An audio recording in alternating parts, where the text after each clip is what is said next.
Good afternoon, scientists. This is Mrs. Geis, and today we're going to be working in our Learn Ed notebook, our blue notebook, entitled Ecosystems. So in class, you should have already reviewed the vocabulary, gone over the unit organizer, and done the pre-check with your teacher. Go ahead and open your notebook to page 6, and we will get started. Ecosystems. Ecosystems are complex systems in which living organisms interact with one another and their environments. Two major components make up ecosystems. Do you know what they are? If you said biotic factors and abiotic factors, you would be correct. Let's start with abiotic. When you see the word or the root bio, you know that means living. When you have A in front of it, that means not. So abiotic factors are non-living factors in an ecosystem. They may be chemical or physical. Some examples would include soil pH, oxygen, sunlight, weather, temperature, water, rocks, and a lot more things. What are some ways you use abiotic factors in your daily life? Biotic factors, these are the factors that are living. Some examples would include predators, prey, trees, bacteria, fungi, algae, etc. What are some ways you use biotic factors in your daily living? In order to survive, organisms must use both biotic and abiotic factors. Ecosystems have what we call a hierarchical structure. Hierarchical structure. These are levels of organization. They describe various relationships or groups among organisms and their surroundings. Begins with the individual organism. The broadest category includes the combined portions of the earth where all life exists. We call this the biosphere. Look at this interesting diagram that starts with the smallest particles, such as atoms and molecules, moving up into cells and organelles, into tissues and organ systems to make up an organism. Several of the same species make up a population. We have this diagram here, which is biocenoses. Biocenoses or biocenesis was coined by Carl Moebius in 1877. We don't really use this word a lot today, but I do want you to be familiar with it. Biocenosis describes the interacting organisms living together in a habitat. Today we use the term ecosystem. And then finally, we have biomes. Many biomes make up our biosphere. Take a moment in class with your teacher to research and describe each level of organization and write them in the chart on page 7. We will do this together in class. Think about how do interactions differ at each of these levels. Page 8, population dynamics. Ecosystems can change over time. It depends on population changes and the interactions that change within them. Any change to an ecosystem can result in a shift in biodiversity. We know that biodiversity means the variety of species that exist in ecosystems. We've talked a lot when we studied hydrosphere and evolution that high biodiversity equals a healthier ecosystem.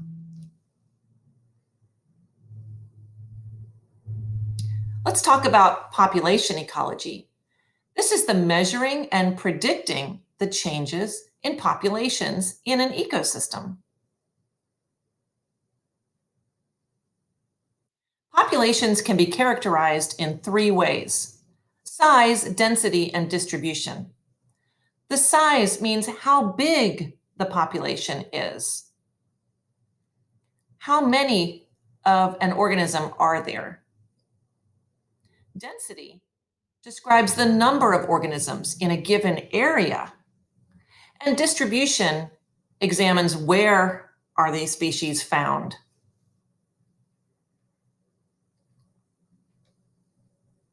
Changes in factors may be beneficial if a population can adjust. This may increase survival and reproduction, but it can also be harmful if the population cannot adjust. In class, we will look at population ecology and look at the terms and discuss them on pages 8 and 9. We have terms such as migration, immigration, emigration, carrying capacity, limiting factor, density dependent factor, and density independent factor. We will discuss the significance of each of these terms in class together. Now let's talk about predator-prey relationships. You can see in the picture we have a bearded dragon getting ready to make lunch out of the cricket. The bearded dragon is the predator and the cricket is the prey. Predator-prey relationships also contribute to interesting population dynamics. We, in class, will select a predator-prey relationship. We will predict the fluctuations that may occur between the two populations using the chart on page 9.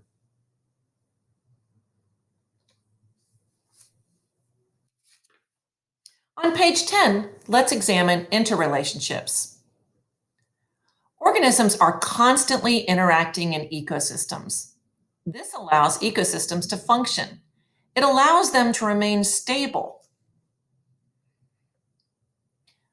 It balances resources and consumers. When some species overpopulate, resources dwindle, which means they decrease, balancing the population growth. Sometimes interrelationships can trigger population growth. Sometimes they can limit population growth. Interactions in ecosystems have a strong impact on both biotic and abiotic factors. Now we're going to look at types of interactions between organisms. Predation, that's when one organism must hunt and kill another organism to obtain food or energy. This keeps populations stable and offers predictable fluctuations. We're going to graph on page 9.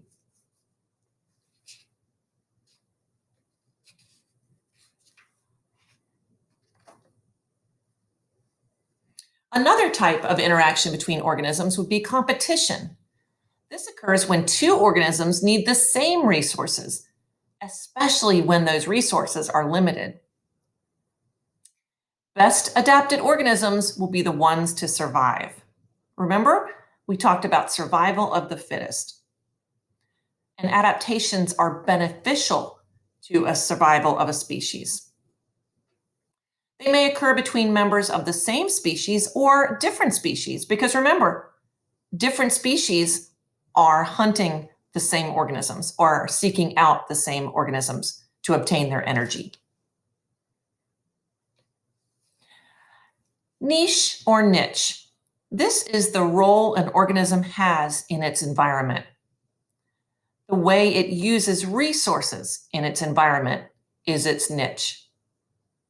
Two species with the same niche cannot coexist. Take a moment and think, why do you think this is true?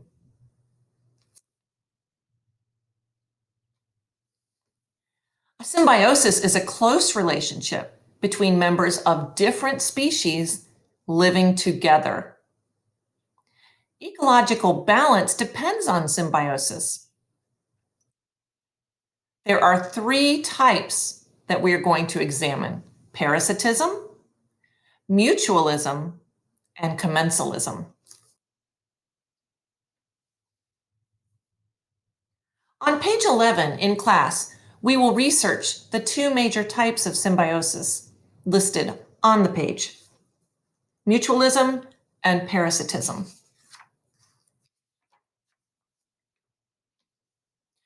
Mutualism is a relationship between two species in which both benefit. It is mutually beneficial. This includes some insects and flowering plants, some algae and fungus, such as lichen, and even bacteria that help us digest our food. These are all examples of mutualism.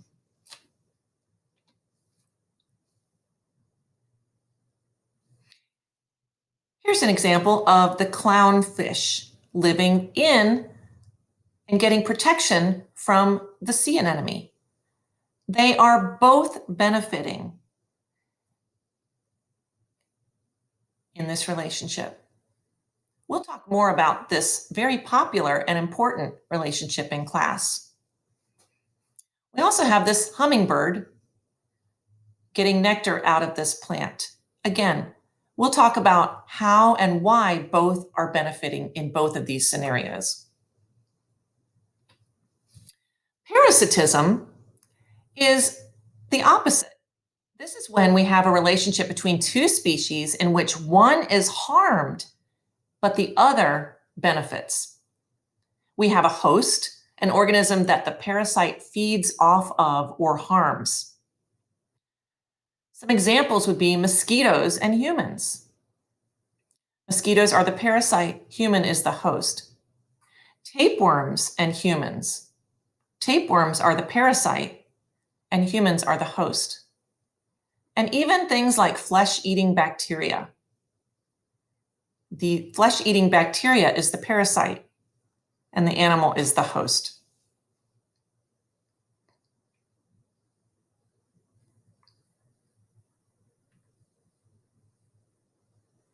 So think about, just for a minute, how are symbiotic relationships important in an ecosystem? And what did you discover about mutualism? What did you discover about parasitism? Can you name some other examples? It's important to know the difference between these relationships and to be able to provide several examples of each. Now we're going to examine ecosystems. On page 12, the stability of an ecosystem is important for the survival of its organisms. What do you think makes a stable ecosystem? A stable ecosystem is one that exhibits the following characteristics. The populations of each organism fluctuate. That means go up and down at a predictable rate. Even when numbers decline, a balance is maintained. The supply of resources fluctuates at a predictable rate. As resources are used, more appear.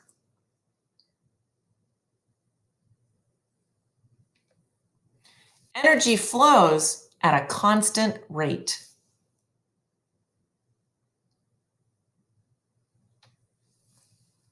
Why do you think it is important for ecosystems to be predictable?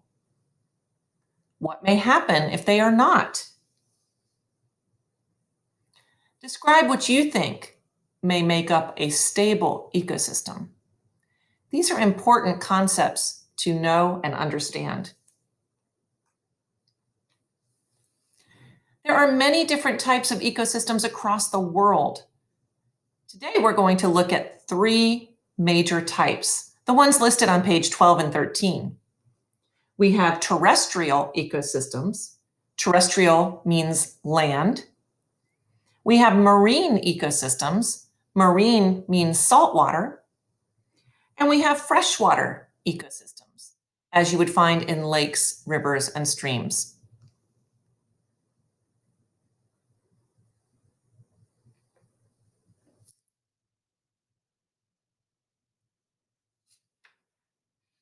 Energy in an ecosystem.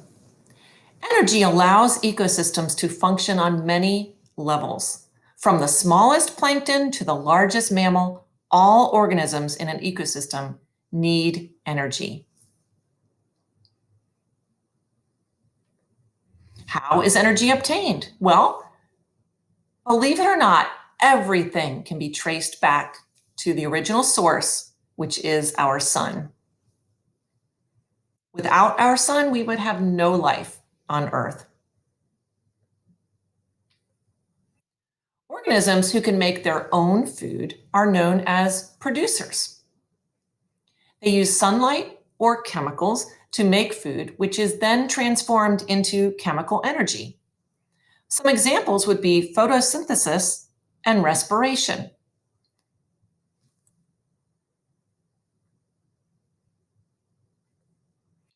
Photosynthesis is when we have sunlight, carbon dioxide, and water converted into sugar, which is used as food, and oxygen, which is released into the atmosphere. Some examples of organisms that photosynthesize would be plants, phytoplankton, and algae. These organisms are also known as autotrophs. Troph means food, and auto means able to make. So these are producers that are able to make their own food. They're able to produce their own food. They are at the bottom of the food chain and also extremely important for making oxygen.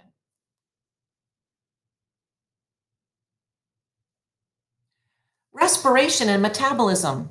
These occur when organisms use food to produce cellular energy. That means they are able to grow and live. Human beings respire and metabolize. Chemical reactions that use oxygen to break down sugars from food to make energy and release carbon dioxide. Again, think of animals and humans. Respiration and metabolism. We know that animals and humans do not photosynthesize. That is left for plants. These organisms are known as heterotrophs, consumers. They may also occur without oxygen in the instance of anaerobic bacteria. Aerobic means a process that utilizes oxygen. When you have an in front of it, it means without. So without oxygen. Take a moment and look at the bottom of page 14 and answer the questions. Where do you get your energy? And how do you use energy on a daily basis?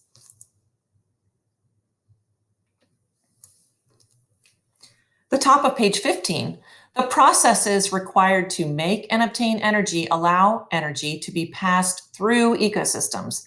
This happens along food chains, and they can be shown in diagrams that we call energy pyramids.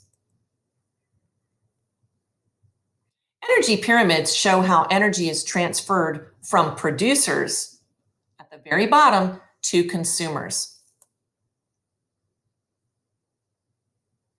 Take a moment and complete the chart on page 15. We have producers, we have consumers, and we have decomposers.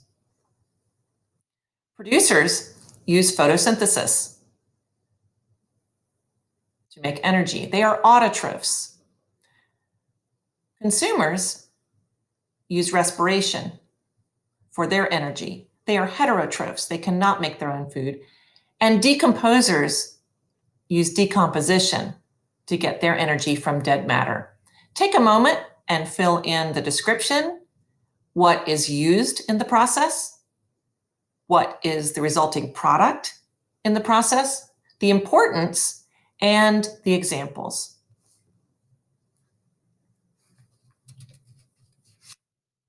Energy pyramids show a total amount of available energy. Number of pyramids show a total amount of organisms in a population. Biomass pyramids show a total amount of biomass or living tissue. Many different types of pyramids. How does matter cycle through ecosystems? We're going to look at oxygen, carbon, water, and nitrogen. We know that atoms make up all living things and are also recycled in ecosystems. Remember, matter can never be created or destroyed. An example would be carbon cycles as we breathe and as plants photosynthesize. Remember, we talked about humans take in oxygen and release carbon dioxide, while plants take in carbon dioxide and through the process of photosynthesis release oxygen. It's a mutually beneficial cycle. Let's talk about food chains and food webs on page 16. What do you know about food chains and food webs? Can you describe the difference? A food chain is the simplest path that energy takes through an ecosystem. It always begins with the sun. Every level is called a trophic step. Remember, the root word troph means food. At each level, organisms use some energy for respiration, lose some as heat, and store some.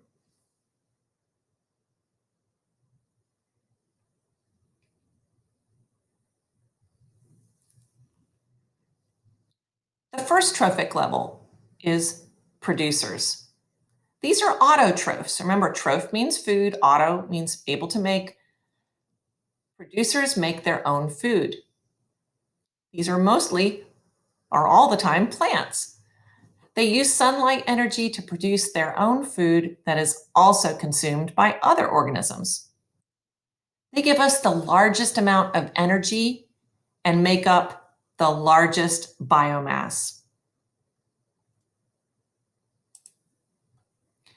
You can draw a producer in the box on page 16.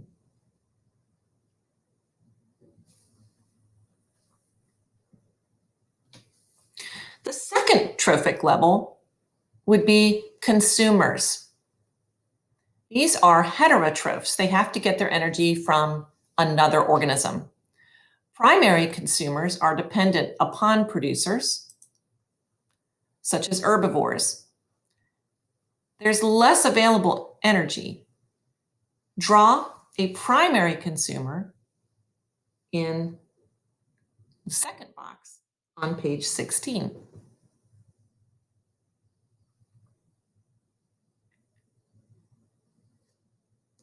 We can see that these are getting their energy. The grasshopper is getting its energy by eating the plant, right? The chipmunk, it's getting its energy from eating nuts and seeds.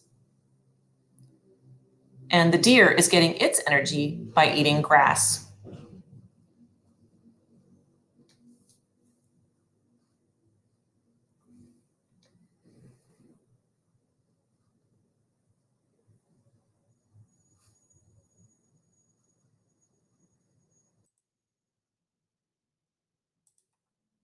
The third trophic level would be consumers. These are heterotrophs. Secondary consumers are dependent upon the levels below. They have even less available energy. Draw a secondary consumer. So a good example, if you look at the lion might eat a mouse.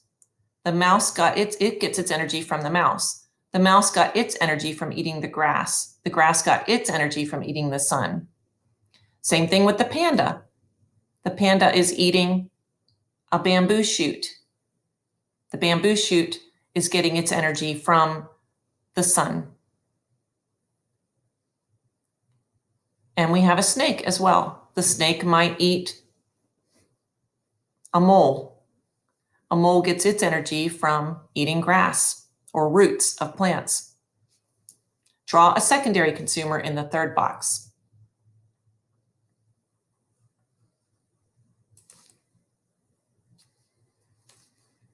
Food chains and food webs. The energy available for each trophic level in an ecosystem can be shown in a food web. Food webs show connections between all the food chains in an ecosystem. Food webs depict the transfer of energy.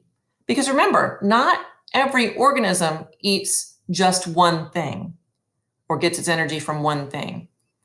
Many organisms eat many other organisms. So there is definitely an interconnectedness shown in a food web. Select a type of ecosystem and construct a food web representing feeding relationships in that ecosystem. I'd like for you to use printed pictures or draw pictures or cut out pictures from a magazine or newspaper and glue in the space provided on page 17. Please use at least 8 organisms when showing your food web. Your teacher will be checking it during class. On page 18, we're going to talk about ecological pyramids. You have learned that ecological pyramids show how energy flows through an ecosystem. Every pyramid includes the varying trophic levels.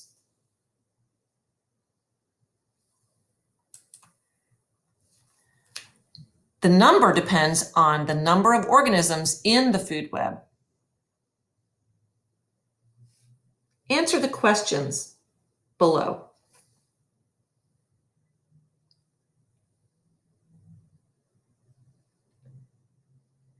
Keep in mind, organisms that are higher up in the food chain need more energy. What do you think this means for the amount of energy at each level?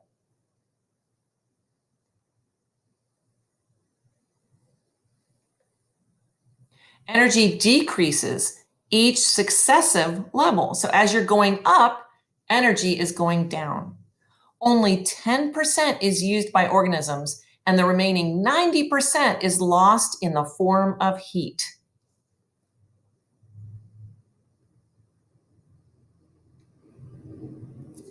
This heat is released into the environment. So let's look at this pyramid. At the bottom, we have producers, which are autotrophs. They are able to make their own food and provide energy for other organisms. They are the basis of the pyramid. Without this, nothing else would live. This is why it's the largest and forms the base of our pyramid. Plants and algae are examples of producers. Next in the pyramid, we have the primary consumers. These are herbivores. Remember, herbivores, herb means plant. Herbivores only eat plants. The primary consumers eat the producers. They eat plants and algae. And then we have our secondary consumers, our carnivores. These organisms are at the top of the food chain. These would be organisms that eat the herbivores. Take a moment and complete the chart at the bottom of page 18, your energy pyramid. Conservation of energy is essential to many organisms in an ecosystem, especially when resources are limited. Look at the top of page 19. Humans conserve energy too, although we use it in many different ways.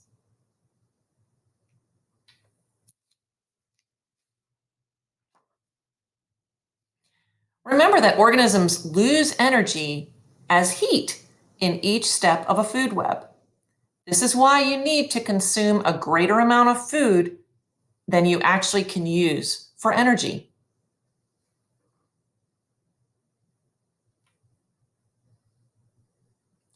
We will not be doing, sadly, the conservation in action activity using owl pellets on page 19. I would venture a guess that you have probably done the owl pellet activity in a previous year of science in your education. Think about why it is important for organisms to conserve energy and why so much food must be consumed in an organism's lifetime.